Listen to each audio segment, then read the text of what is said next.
Hello and welcome to the Brick Cave Media Podcast. I'm Sharon Skinner, author of Blood from a Rose from Brick Cave Books.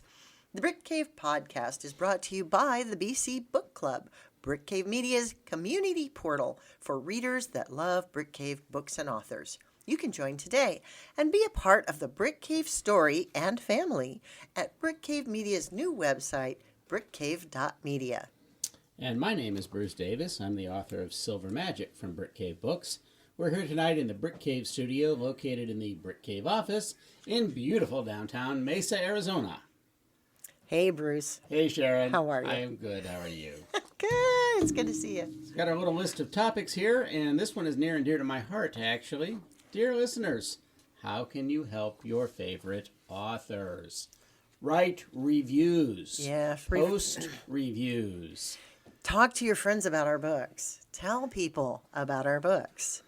If you're on TikTok, become one of those book talkers and Tik-Tokety About Our Books. I wouldn't even go that far. Just go on any of the review sites and write a review. Post a review. Even if it's just, hey, I really like this book.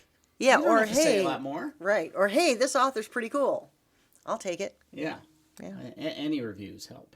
Any reviews, any review sites. And on most of the search engines, no matter where you are, reviews are what moves you up the queue. Right. So when someone searches for a general category, you move to the top of the list as to what they're offered. Well, that's absolutely true. And it doesn't even have to be a 5-star review. We'll take 4 or 3. I don't like the other ones, but I'll take 4 or 3. I know that Amazon doesn't discriminate between a 5 and a 1-star review. It's all counts toward their totals. No, but some of the buyers do. So I know that. You know. It's been interesting to read 1-star reviews because oftentimes they come down to, I ordered the book and it didn't show up. Oh, no. Or it came and the pages were bent. Yes. It's like really? That's really how you going to do me? You know? Yes. So, yes, please review our books. Come out to events and say hello and buy a book at an event. That's another way that you can support us. I love when people come and buy books, but I also love when people just show up. And talk books. Yep. And Yep. talk books to your friends. And maybe my book isn't your cup of tea, but, oh, hey, I have a friend who likes this kind of stuff.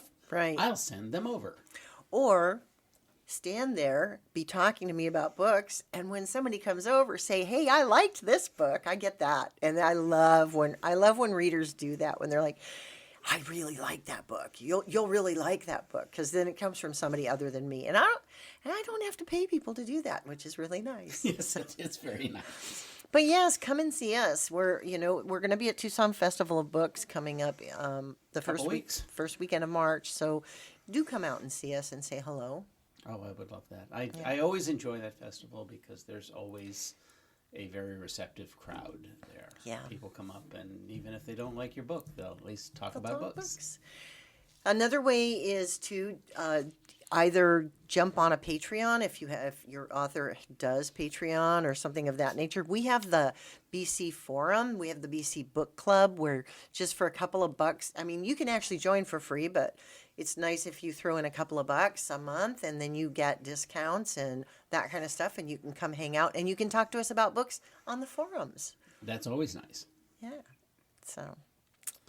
yeah. Any other thoughts on supporting your favorite author other than buying books? Buy the books. And right now, Brick Cave has discounts on select ebooks via the Brick Cave website. And these are ebooks that you can read via Google, Barnes & Noble, Apple iTunes, whichever what those platforms are that you like your ebooks from. And so check out our discounted ebooks and pick up a few books that way. That helps your favorite authors. To introduce yourself to new authors. Yeah. Or support your favorite authors. Either way. Yeah. Yeah. So, hey, any other thoughts on that? Not really. That's about all I can suggest. I mean, how else would you support your favorite author than buying their books? Yeah. On the other hand, coming out and talking to your favorite author at a festival and reinforcing, stroking our poor, battered egos. I do have one other idea. So you can actually go on Goodreads and add our books to your I Want to Read list on Goodreads, if you add it as a want to read, then all your friends will see that you've added it to the list. And so that gives us a little extra exposure. So even if it's a book you've already read or a book that you are wanting to read in the future, you can go to your Goodreads account and hit, find our books and say want to read and put it on your want to read list. And that will add us. That boosts the signal. Yep, that boosts the signal. So that's totally awesome. And of course, there's always gifting books. Oh, yes. So buy a book for your friend. Buy a book for your friend, even if it's not the book you like. Or your it might mother. be the book your friend likes. Yeah, your mother, your cousin, your brother. There are a lot of reasons to buy books. Valentine's Day would be a perfect day to start buying books for people. St. Patrick's Day, you could buy books for people and gift We them on should St. start a Patrick's Day. tradition like they have in Iceland, where Christmas Eve they give Books, to and people. so people read all evening long. I love that. Yeah. Maybe we can do it some other holiday, like Valentine's Day or St. Patrick's Day. I don't think Valentine's Eve would probably be the best time to tell everybody just to go read a book, but We read books together. yeah, you could listen to an audiobook together. We have audiobooks out. That's true. Yeah. So, let's do a reading update. What have you been reading? Oh boy. Oh. Lots of variability here. I finished the last two books in Brandon Sanderson's Alloy of Law series, which Okay, is yeah. the Mistborn, but 300 years ahead. Mm-hmm. And I gotta say, I loved what he did with characters. He got a little mystical in the plot at the end, but the way he developed both the main characters and some secondary characters was amazing. Oh, good to know. I haven't characters read those yet. that I had looked at in the earlier books as being kind of weak and secondary came to the fore in a big way. Spoiler alert, he kills off one of his main characters, but in a very believable and noble and absolutely consistent with the character's development up to that point. It wasn't one of those, I just gonna kill this person off for shock value. No, yeah. It was the only way to solve the problem, and it made perfect sense. Yeah. So it was just one of those, yes, this was good.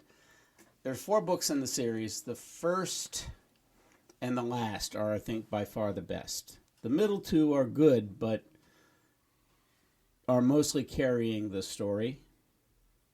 And the first and the last, I think, are some of his best writing. So I just loved it.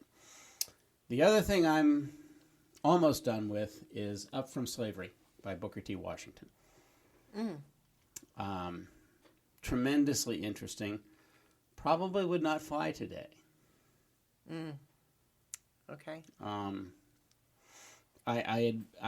He was a great influence on one of my favorite columnists, Thomas Sowell. And Washington's whole take on... Now, you got to remember, this guy was born in 1856 and grew up, spent his first 8 years of his life in slavery and the first 14 years of his life in just abject poverty.